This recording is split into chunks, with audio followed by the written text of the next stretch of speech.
So it's very visible, all of the social upheaval that we're seeing relative to where we were before. Rob, Peter, the media, do you think they portray this sufficiently? And if we get down to it, if we start thinking about political leadership, so we've just established we have an elite. They're making plans and more plans and more plans, but there doesn't seem to be leadership. Not enough's coming from it. Perhaps there's not enough attention given to, the unspoken crowd out there from civil society. If we come down to actually the leader in question, Ramaphosa, can I quickly get a sense from all of you, and I want to get a sense from the audience, because I know Simon feels differently to what the media has been portraying. There has been a sense in the media that Ramaphosa is weaker now than before. Yes or no? Anyone? Want to go? Well, I don't know. I mean, he may or may not be.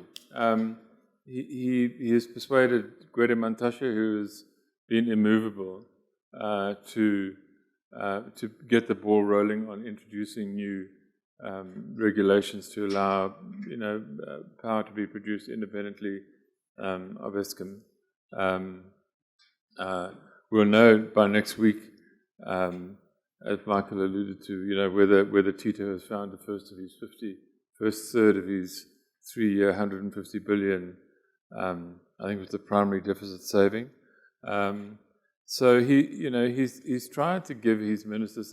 There's a thing with Cyril is that they've both got to look after each other. That little group around them doesn't really necessarily support him, but it's Pravin and Tito and Gwede.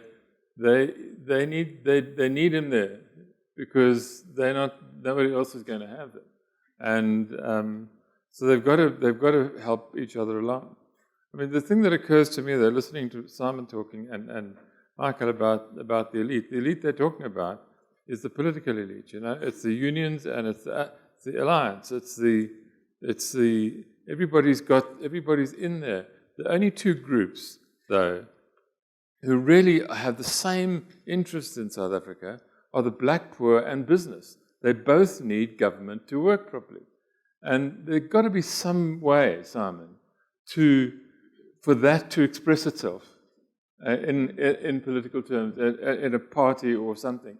And it strikes me so often how thick some of our business people, our leaders are, where they want to join the political elite conversation. Basically, they should find a way to talk to poor people, and understand, as somebody was saying, understand just how awful it is, to have nothing, and to not to necessarily to help, but just to realize that what you have here is on both in business and in poor communities, you have the same deficit. It's the absence of decent policy and the implementation of it, and it affects poor people in business in almost equal measure. Nompumelelo, just quickly, I saw you nodding your head quite a lot there. You seem to agree with what Peter's saying. Yeah, I mean, I think one of the things that we must realize about the political elite, and it's not just in the ANC and the alliance, is that there's just a major social distance between political leadership, particularly at the national level, and the masses at the bottom, right?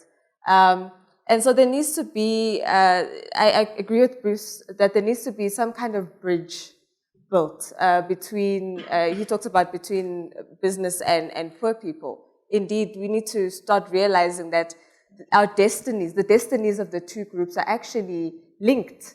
And so we need to stop looking to this political elite that's not serving society. Even if you speak about the two major opposition parties in parliament as well, right? They're all consumed, the EFF and the DA are consumed within their own battles, within their own parties, right? And even the very red berets who claim to represent the marginalized, unemployed, working class, we know where they come from. We know who these people are. We know the type of lives that they live. So we can't get away from the fact that the link between the political elite and the general public has really weakened. When you look at President Cyril Ramaphosa since he took office, it's this politics of shock. he's constantly shocked about the lived experiences and lived realities of his own, his fellow citizens in the country. What planet does he live on? Where has he been all this time, right? And this does not just apply to President Cyril Ramaphosa. It is actually, he represents what is actually going on. And so they are crouched in this privilege. So it's not just, when we talk about, usually in the discourse lately, particularly since the fees must fall, talking about privilege in society, this focus on white privilege, there's this new black privilege that resides amongst and with the political elite that we need to confront as well. And so it actually bids the question around our political system. And so that's why I'm nodding at what Bruce is saying, to say business perhaps needs to take initiative. Civil society is trying to take initiative. It may not be as constructive as it should be in terms of trying to find some alternative expression against this, elite politics that is really not serving us. I mean, when you see what went on in Parliament just a couple of days ago, really, I mean, these people are completely disconnected with what people are actually going through on a daily basis. And so that really resonates with me. Perfect. Rob, you wanted to add on? Yeah, I thought Ramaphosa was actually has become politically stronger in the last couple of months. Okay. I have a sense from within the NEC and other places that he has. The fact that he's approached it with such quiet diplomacy has worked for him. He hasn't disrupted any of the political elites, and I think they're more accommodating of him because of that. But I think it's created a wider sense of despondency within the political system. I think 2016, for example, there was a sense that civil society and the opposition parties had galvanized towards a movement to sort of rejecting Zuma, rejecting sort of mass nepotism and theft, I suppose. And now, I suppose, since the DA came in say, PE and Joburg, and really messed it up badly, that now there's nowhere to turn to, that there's a greater sense of despondency, that our political leaders are failing. There's no obvious solution. Ramaphosa, held as a great reformer, hasn't done very much in a real sense and dragged his feet, and I think that's led to a wider social despondency, and I think people are reacting to that. And Simon, your view on Ramaphosa in terms of his power within the party and national? I mean, when I assessed him the first 100 days, which is a bit of an Americanism, but I thought it'd be interesting to look 100 days after the elections, how's he doing? And it made sense at the time when most of the commentators were criticizing him heavily for a lack of intervention on SOEs, for a really insipid economic recovery, which is entirely warranted. And on that score, I think he's under-delivered. And I think we see the results of that. That's clear. But I don't think that we need to isolate that one area of his performance and ignore others. And I think there's two others where I believe he's performed fairly well. One is, to Rob's point, I think he inherited power at an incredibly fraught time, 51% of a deeply divided party. We don't know the percentage of his support now. That anyone who claims to know a percentage is deceiving you, but it's clear that he has comfortable majority support within the National Executive Committee. And you see signs of that in the failed rebellion against Pravin Gordhan at the NEC Lekgotla from earlier this year. And one thing that I think is always important for us to look at is, instead of diagnosing or analyzing a statement from a senior leader of the ANC, which may be a subtle attack on the president or on one of his allies, look at the substance, which is its institutional substance of that person. Do they have a league, a province, or an alliance partner backing them up? And without exception, there isn't anyone standing up to vigorously oppose the president who can rely on one of the ANC's 9 provincial structures, 5 of which are now fairly comfortably in the president's corner, either of the alliance partners who are still backing the president for reasons that Michael touched on and others, and the leagues. The Youth League has been disbanded, which again was a tactical political ploy. The Women's League is sort of in a hybrid zone at the moment, but I think the president's done fairly well to build support there, and the Veterans League is robustly in support of him. So statements from individual NEC members are not meaningless, but unless they're backed up by some kind of institutional mechanism, they lack the substance to really lead this fight back that I think the media very often suggests is more meaningful than I currently see it as. It could change in the year ahead. I mean, we're talking about 2020. There's a Women's League election, a Youth League election. They need new chairpersons of the ANC in Mpumalanga, Northwest, and the Western Cape. They need a new chairperson in eThekwini, which is still the ANC's largest region, and in OR Tambo in the Eastern Cape.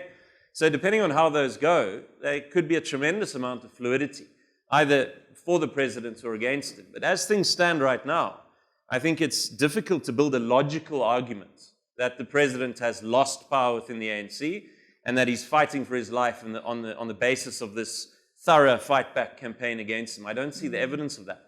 And one other aspect of his performance, and I won't dwell on it because I think Wayne and others can speak on it more, is on governance. Now, again, we've got to be careful when we say no one's in jail, therefore the president has failed. It's not his job. His job is to appoint the right people to rebuild institutions that were thoroughly compromised over a relatively short space of time, acknowledging an overburdened criminal justice system in a democracy where everyone has rights, right? Even the people who you believe should be in jail quicker. The reality is they have the same recourse that people did when they were fighting against a more nefarious system previously. So I'm encouraged by the appointments he's made, by the investigations that appear to be run, by the arrests that were made last year of some fairly senior political players like Zandile Gumede and Etequini. This suggests to me that there is a gradual, but in my view, fairly meaningful rebuild. And I think that's a more fair way of evaluating his performance on that account. So on SOE and economic policy, absolutely, performance has been poor. But I do think we should measure things with the other two areas. Perfect. And before we go to questions, just very quickly, Wayne, so off the back of that, if we should be giving Ramaphosa a bit more time, because rebuild after 10 years of Zuma might take some time, at what point would you run out of patience? Or have you already? No, I think you're quite right. He's playing a longer tactical game, and I think he is getting stronger.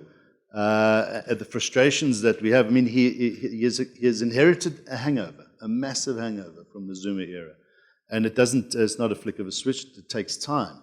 And it's getting there. I mean, the SOEs are now populated with much better boards, with executives that are getting on with the job, but that job is almost impossible to turn. And we see a change in the attitude now, where equity discussions are taking place in some of the SOEs. I mean, we don't need a Denel, we don't need an SAA. And we can actually turn some of them around if a lot of work goes into them. But the notion of no more funds from the state purse into bolstering them, these are strong statements. And so there's a lot of positive. The frustration is that it appears that a lot more should have been done or can be done. This year's the telling year, as far as we're concerned. We thought it was last year. It's probably going to get a little bit worse before it gets better. But, the biggest problem, though, is not necessarily at national. We see the MPs and Parliament actually understanding their role a lot more than they did the parliamentary portfolio committees and so forth. Unfortunately, they're chaired by people that shouldn't be there. But the biggest problem is local government, where it has collapsed. And there is no bailout plan. You cannot bail out a local government with national funds. And there's a movement now for citizens to take ownership. And there's an opportunity, actually, a massive opportunity for some party, and I don't know if Maimane and Herman are going down that road. They sound like they are, but it's not about trying to win 5 and 10% or 15% of the electorate. It's about winning 100 of the 200 broken local municipalities. A citizen-based movement that gets in there and takes over the control and running of those towns. And it's going to happen whether their local government or politicians like it or not, because it's already started to happen, is actually what we need. And I think you're going to see some very interesting dynamics in the next year. And Cyril's going to have to make sure that he controls that, because, as I said, 15 months from now, local elections.